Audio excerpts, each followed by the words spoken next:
नमस्कार. नुकतंच गेल्या आठवड्यात मी काशी, वाराणसी किंवा बनारस म्हणतो आपण, तिथं बाबा विश्वेश्वराचं दर्शन घेऊन आलो. तर काही आउटपुट्स होते माझ्याकडे किंवा काही इन्साईट्स होत्या, त्या शेअर करायसाठी हा व्हिडिओ करतो आहे खरं तर. जेणेकरून जर कोणी जायचं प्लॅन करत असेल काशीला, तर त्यांच्यासाठी कदाचित हा व्हिडिओ एक मार्गदर्शक ठरू शकतो किंवा थोडा हेल्पफुल राहू शकतो.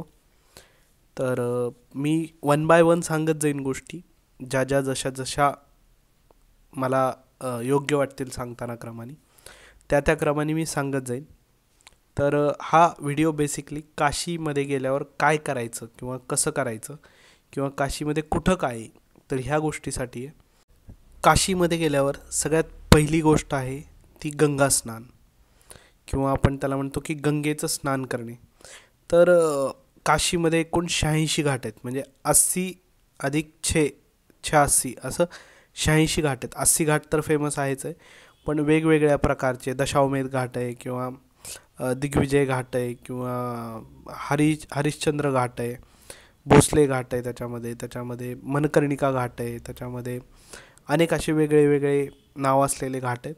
तर त्याच्यामध्ये तुम्हाला जो सोयीस्कर आहे, तुम्ही ज्या ठिकाणी राहत आहेत तिथल्या सोयीने कुठलाही घाट, त्या घाटावर जाऊन गंगा स्नान करणे, हा पहिली गोष्ट काशीमध्ये गेल्यावर. तर आता गंगा स्नानाचे दोन प्रकार आहेत. एक आहे की त्या घाटावर गंगा स्नान केलं तर घाट तेवढे स्वच्छ नाही आहेत किंवा पाणी तेवढं स्वच्छ मिळणार नाही. दुसरा ऑप्शन असा आहे की होडीमधून, नावेमधून एका पॉईंटला नेतात ते, आणि तिथं थोडंसं स्वच्छ पाणी असतं, तिथं गंगा स्नान करता येतं. त्याच नावमध्ये फिरवून तुम्ही, म्हणजे पूर्णच्या पूर्ण जेवढे घाट आहेत 86, तर ते तुम्ही त्या नावेत बसून पाहू शकतात. नाव साधारण 100 रुपये ते 300 रुपये, नेगोशिएट जसं कराल त्याच्याप्रमाणे पर पर्सन 100 ते 300 रुपयामध्ये मिळून जाईल. तर हा पॉईंट नंबर 1 होता, जो गंगा स्नानाचा आहे. नंबर 2, खायचे प्यायचे ठिकाणं मी ह्या व्हिडिओमध्ये सांगितलेले नाही आहेत, कारण की ते ज्याचे त्यांनी आपल्या आपल्या आवडीनुसार सोयीनुसार बघावे. त्यामुळं खायचं प्यायचं असं काही विशेष सांगत नाही. नक्कीच ट्राय करा, काशीची चाट ट्राय करा किंवा जे काय तिथला चहा वगैरे, एवढा काही हाईप झालेला चहा एवढा काही मला पर्सनली आवडलेलं नाही आहे. पण दुसरी गोष्ट अशी आहे की खायचं काहीही सांगत नाही आहे ह्याच्यात, ज्याचे त्यांनी आपल्या आपल्या सोयीनुसार आपल्याला आवडल ते आणि आपल्याला पचल ते त्या पद्धतीने काशीमध्ये एक्सप्लोर करून खाऊ शकतात.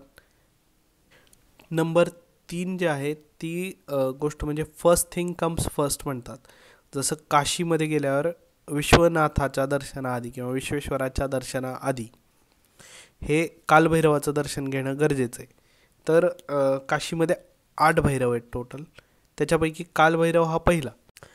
तुम्ही हॉटेल कुठं केलं आहे ह्याप्रमाणे तुम्ही कालभैरव टेम्पल कुठं आहे तर हे पाहून, किंवा म्हणजे मी एक सजेशन ह्याच्यावर असं देईन की हॉटेल बघताना असं बघा जे कालभैरव मंदिर आणि काशी विश्वनाथ कॉरिडॉर ह्याच्या मध्यभागी कुठेतरी किंवा त्या दोन्हीतनं जवळ असेल किंवा बाय वॉक असेल, अशा ठिकाणी ते हॉटेल बघितलेलं कधीही सोयीचं राहील. कारण की ऑलमोस्ट जे काशीचं मेन गोष्टी आहेत त्या बाय वॉकमधल्या 2 ते 3 किलोमीटरच्या पेरिफेरलमध्ये. त्यामुळं हॉटेल अशा ठिकाणी बघा जिथून काशीचा विश्वनाथ आणि कालभैरव हे दोन्ही मंदिरं जवळजवळ पडतील. तर पहिली गोष्ट आहे कालभैरवाला जायचं आहे. कालभैरव मैदानाचं एक जागा आहे, मैदानगही, हां. तर त्या जागी कालभैरवाचं मंदिर एका खूप छोट्याशा बोळामध्ये आहे आणि बरीचशी लाईन असते तिथं, वेटिंग भरपूर असते. पण साधारण जर सकाळच्या वेळामध्ये लवकर तयार होऊन गेलात तुम्ही तर 1-2 तासामध्ये दर्शन होऊ शकतं. गर्दीच्या काळामधलं सांगतो आहे मी, आणि गर्दी नसेल तर पटकन दर्शन होऊ शकतं. काशी विश्वेश्वराच्या दर्शनाआधी कालभैरवाचं दर्शन घेऊन तुम्ही बाय वॉक काशी विश्वनाथ कॉरिडॉरला येऊ शकतात. त्या वॉकवर येताना एक आसभैरव म्हणून एक भैरवाचं मंदिर आहे, तर त्या मंदिराचं पण तुम्ही दर्शन घेऊ शकतात.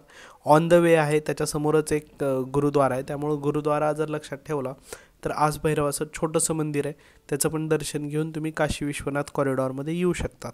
चौथा आणि महत्त्वाचा मुद्दा की काशी विश्वनाथाच्या दर्शनासाठी कसं जायचं. तर 2 प्रकारचे दर्शन आहेत बेसिकली सांगतो आहे. असे तर 4-5 प्रकारचे दर्शन आहेत, पण जे 2 सोपे प्रकार आहेत ते सांगतोय. पहिलं दर्शन आहे ज्याच्यामध्ये तुम्हाला तिकिटाची गरज नाही किंवा काही पास घ्यायची गरज नाही आहे. लाईनीनी व्यवस्थित दर्शन घ्यायचं असलं तर एक मनकर्णिका मार्ग म्हणून एक जागा आहे. त्या मार्गातनं गेलं की तुम्ही चालत चालत दर्शन घेऊ शकतात आणि चालत चालतच दर्शन आहे सगळीकडं. आणि दुसरं गोष्ट आहे ते सुगम दर्शन म्हणून एक त्यांच्या वेबसाईटवरून एक पास मिळतो. पर पर्सन साधारण 250 रुपयाचा पास आहे तो. तर त्याच्यामध्ये साधारण 1 तासामध्ये दर्शन होऊ शकतं. सुगम दर्शनसाठी गेट नंबर 4वर यावं लागतं. गेट नंबर 4वर सुगम दर्शनचा पास दाखवून ह्याची प्रिंटआउट फार गरजेची आहे. प्रिंटआउट घेऊनच, विदाऊट प्रिंटआउट अलाउड नाही आहे, प्रिंटआउट घेऊनच त्या सुगम दर्शन मार्गाने दर्शन घेता येतं. आता आम्ही जे दर्शन घेतलं होतं ते सुगम दर्शन मार्ग होतं, त्यामुळे मी त्याच्याबद्दल थोडंसं इन डिटेल सांगणार आहे. ते मुद्दा नंबर 5 असेल. बेसिकली काय आहे सुगम दर्शन? सुगम दर्शन काय आहे की पर हेड साधारण 250 रुपये भरून ऑनलाईन एक पास मिळतो. त्या पासची प्रिंटआउट घ्यायची आणि काशी विश्वनाथ कॉरिडॉरच्या गेट नंबर 4ला जायचं. गेट नंबर 4मध्ये चेकिंग करून आतमध्ये सोडतात. शक्यतो वॉलेट आणि मोबाईल सोडून काहीही नेऊ नकात. अगदी इयरफोनसुद्धा घेऊन जाऊ नकात सोबत, कारण की ते अलाउड नाही आहे. आणि मोबाईल ठेवायसाठी आणि चप्पल सोडायसाठी आतमध्ये जागा आहे, त्यामुळं बाहेर एखाद्या स्टॉलवर सोडून किंवा पैसे देऊन ठेवण्यामध्ये उगीच पैसा किंवा वेळ वाया घालवू नकात. काशी विश्वनाथ कॉरिडॉरमध्ये एंट्री केल्यावर एका ठिकाणी मोबाईल आणि चप्पल हे दोन्हीही फ्री ऑफ कॉस्ट ठेवायला एक जागा आहे. तिथं ते सुरक्षित राहतं. ते मोबाईल जमा करून घेतात, चप्पल जमा करून घेतात आणि त्याचं टोकन देतात आपल्याला. आणि त्याच्यानंतर आपण दर्शन घ्यायचं आणि दर्शन घेऊन झाल्यावर मग ते वापस आल्यावर टोकन दाखवायचं. सेम जागेवरून मोबाईल आणि चप्पल जी सोडलेली आहे तर ती वापस कलेक्ट केली जाऊ शकते. आणि दुसरी गोष्ट, वॉलेट अलाउड आहे, खिशामध्येच ठेवायचं, पण शक्यतो ते बेल्ट वगैरे घातलेला नसावा, कारण की चांबड्याचा बेल्ट आहे, त्यामुळं म्हणजे आपण अवॉइड करतो. पण हां, जर घातलंच असेल तर हरकत नाही, पण शक्यतो अवॉइड करता आलं तर करावं. आणि बाहेर वॉलेट, चप्पल आणि मोबाईल ठेवण्यापेक्षा विश्वनाथ कॉरिडॉरमध्ये जो त्यांनी केलेली सोय तर त्याचा लाभ घेतलेला जास्त बरा, कारण की बऱ्यापैकी छान सुंदर सोय आहे, ती फ्री ऑफ कॉस्ट आहे, त्यामुळं व्यवस्थित तिथं राहू शकतं आणि जास्तीत जास्त वेळ आपल्यासोबत मोबाईल राहू शकतो. पण तरीसुद्धा सुगम दर्शनसाठी पी डी एफची प्रिंटआउट गरजेची आहे, कारण की त्याच्याशिवाय प्रवेश नाही आहे. त्यामुळे हे लक्षात ठेवायचं की प्रिंटआउट कंपल्सरी कॅरी करायची. पॉईंट नंबर 6 आहे की आतमध्ये प्रवेश आहे का गाभाऱ्यामध्ये? तर हो, गाभाऱ्यामध्ये प्रवेश आहे. गाभाऱ्यामध्ये पहाटे 4 वाजता ते 5 वाजता ह्याच्यामध्ये प्रवेश आहे.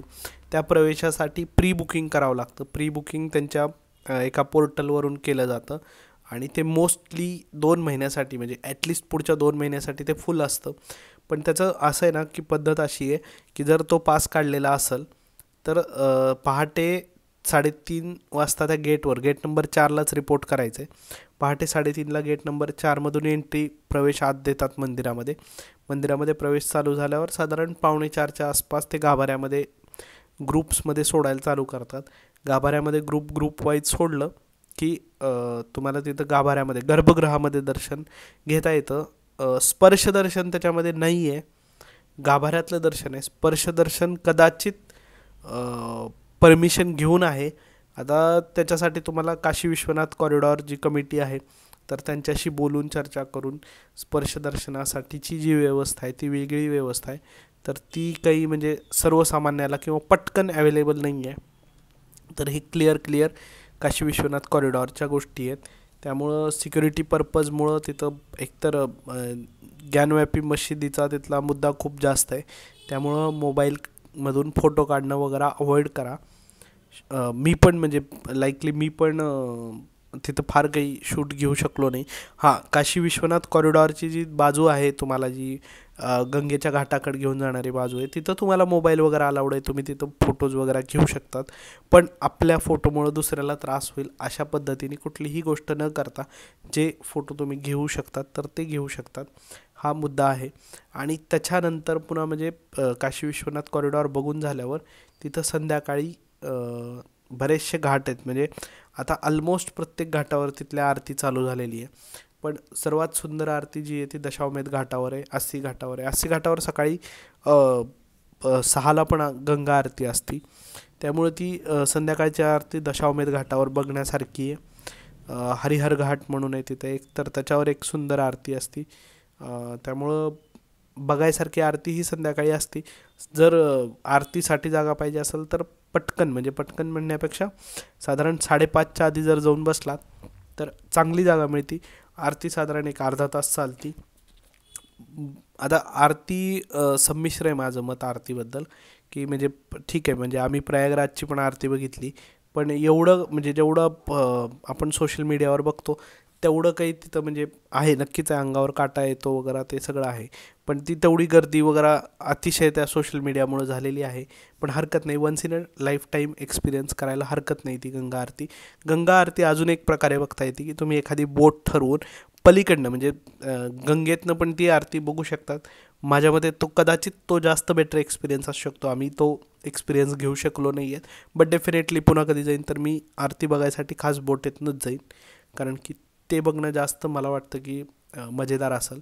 आणि काशीला गेल्यावर बऱ्याचशा गोष्टीसाठी सावधान राहा, जसे की त्या भागामध्ये रिक्षा चालत नाही आहेत, जिथं कॉरिडॉर किंवा तो नंदी चौक वगैरे परिसर जो आहे, दशावमेध घाट वगैरे परिसर आहे, दशावमेध भवन वगैरे परिसर आहे, तर त्या भागामध्ये रिक्षाज वगैरे चालत नाहीत. शक्यतो सायकल रिक्षाज वगैरे, आणि हे सायकल रिक्षाज वगैरे चालतात आणि ह्यांची खूप मोठी लॉबी आहे. त्यामुळे ते कसं ना, की बऱ्याचशा वेळेस ना ओव्हर प्राईज आपल्याला देऊनच, म्हणजे त्याच्यामध्ये ऑप्शनच नसतो की एखाद्याला चालताच येत नाही किंवा बरंच अंतर कापायचं आहे, तर बऱ्याच वेळेला आपल्याला ओव्हर प्राईज देऊन आपल्याला तिथं बसावं लागतं. दुसरी गोष्ट, कालभैरव मंदिराकडे जाणार असताल तर तिथं कुठल्याही प्रकारचं थेट दर्शनाचं प्रोव्हिजन नाही आहे.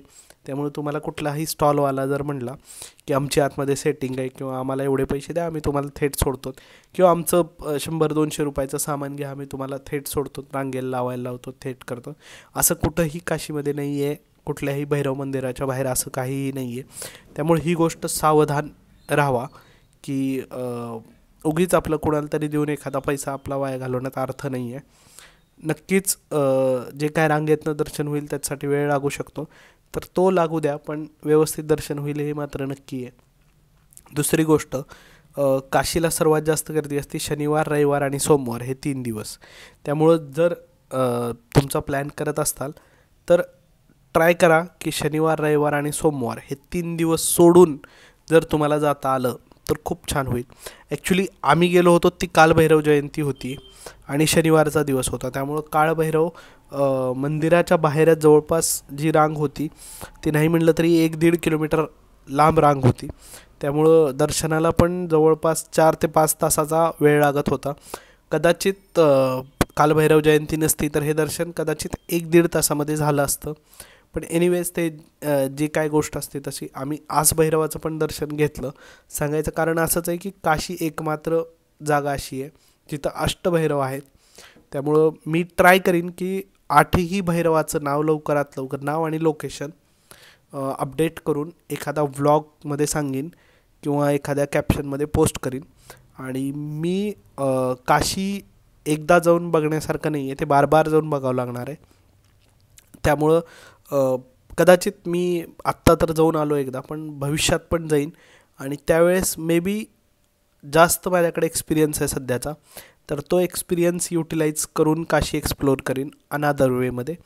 मी हार्डली माझं 1 डे ट्रिप होती काशीची, त्यामुळं मी फार काही तिथं शूट करू शकलो नाही व्हिडिओज वगैरे, किंवा माझ्यासोबत गिम्बल किंवा काही दुसरे इक्विपमेंट्स पण नेलेले नव्हते मी. त्यामुळं ही बॅकपॅक असल्यासारखी एक ट्रिप झाली ती. आणि दुसरी गोष्ट, काशीवरून प्रयागराजला ज्यांना यायचं आहे संगम बघायला, तर त्यांच्या माहितीसाठी काशीच्या जे वाराणसी रेल्वे स्टेशन आहे त्याच्या साईडला वाराणसीचं बसस्टँड पण आहे, तर तिथून कंटिन्यू प्रयागराजसाठी बस चालू असतात. 200 रुपये तिकीट आहे, साधारण 240 रुपये तिकीट आहे. प्रयागराज 3 तासावर आहे काशीपासून. तर काशी करून ज्यांना प्रयागराज करायचं तर त्यांना खूप जवळ आहे. आणि काशी करून ज्यांना